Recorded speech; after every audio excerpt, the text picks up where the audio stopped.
भाई आपका tenant last 6 month से रेंट नहीं दे रहा है। 70,000 रुपीज़ दबा के बैठा हुआ है।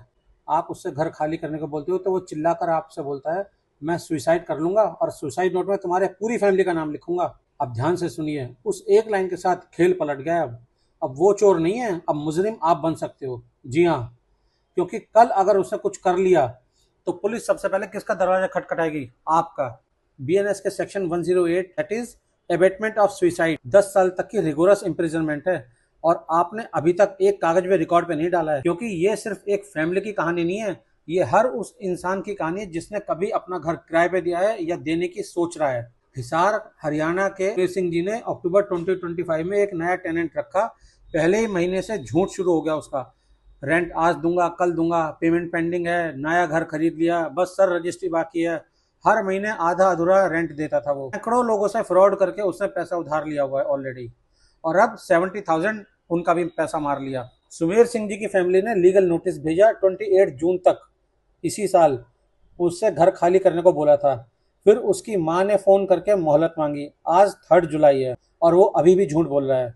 और जब पानी सिर से ऊपर हो गया तो उसने वो कार्ड निकाला जो हर फ्रॉड करने वाला किराएदार आखिर में निकालता है, सुसाइड की धमकी, और वो भी नाम के साथ।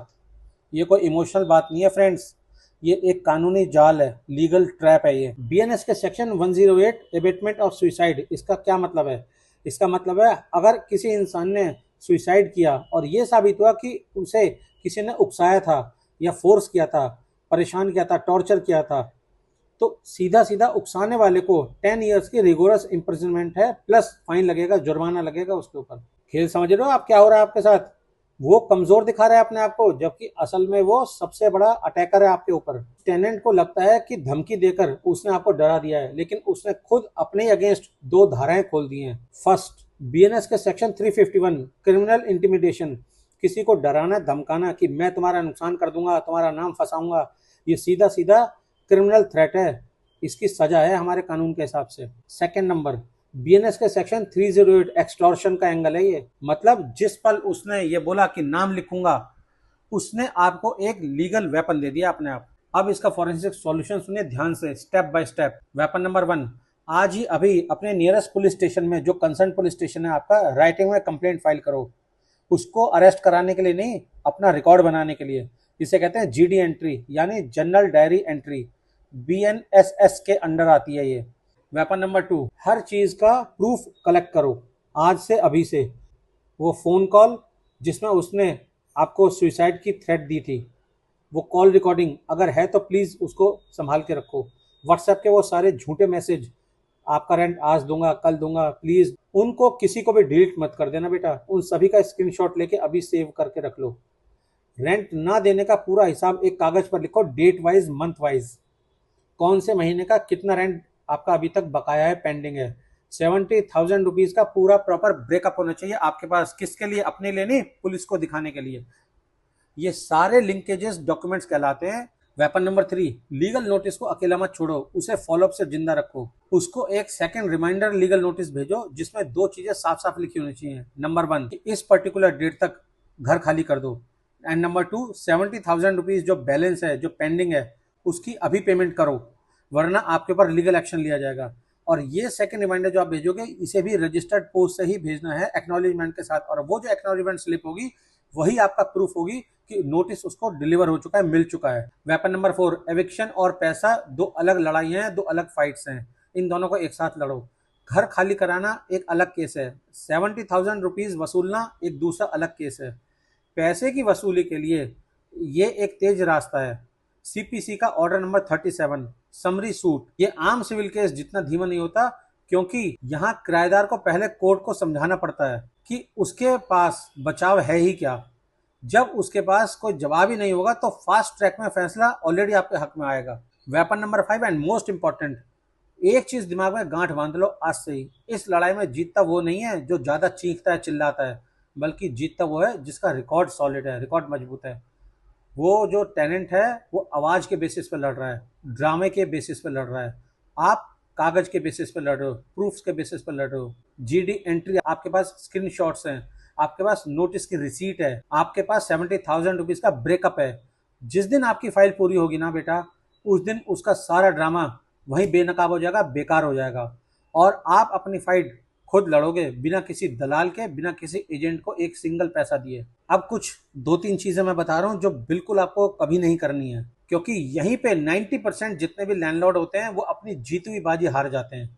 गुस्से में आकर ये 4 गलतियां कभी मत कर देना। नंबर 1, खुद नया ताला मत लगा देना उसके डोर पर। उसके घर पे अगर आपने अपने हाथ से ताला ठोक दिया, उसका सामान बाहर फेंक दिया, तो बेटा ये कानून में इलीगल एविक्शन है, सीधे सीधे इंडिया के अंदर। इंडिया में टेनेंट को जबरदस्ती हटाना एक क्राइम है, चाहे उसने आपका पैसा दबा रखा हो, चाहे आपसे बदतमीजी कर रखी हो। अगर आप ये करोगे तो वो उल्टा आप पर केस कर देगा और फिर आप गए। नंबर 2, पानी बिजली तो बिल्कुल मत काट देना बेटा। ये सबसे कॉमन गलती है जो हर लैंडलॉर्ड कर देता है गुस्से में आकर, और आपको लगता है कि उस पर दबाव बनेगा, बल्कि आप पे ये केस उल्टा पड़ जाएगा। कानूनन इसे भी इलीगल माना जाता है और ये उसके हाथ में एक और लीगल हथियार दे देगा आपके अगेंस्ट। नंबर 3 सुनो अब, रात को कभी भी झगड़ा नहीं करना, कोई हाथापाई मत करना उससे। वो तो चाहता है कि आप ऐसा करो और आप उसे एक बार टच कर दो या कभी धक्का दे दो, ताकि वो आप पर मारपीट का सीधा केस ठोक देगा पुलिस में जाकर। आपको काम रहना है, क्वाइट रहना है, तो कैमरा ऑन रखना है और अपनी आवाज़ बंद रखनी है। नंबर 4, अकेले उसके सामने कभी नहीं जाना है। धमकी वाली उसकी जो बातचीत है, जो भी आपकी डिस्कशन, उसको हमेशा गवाह के सामने या फिर आप अपने रिकॉर्ड करो उसको।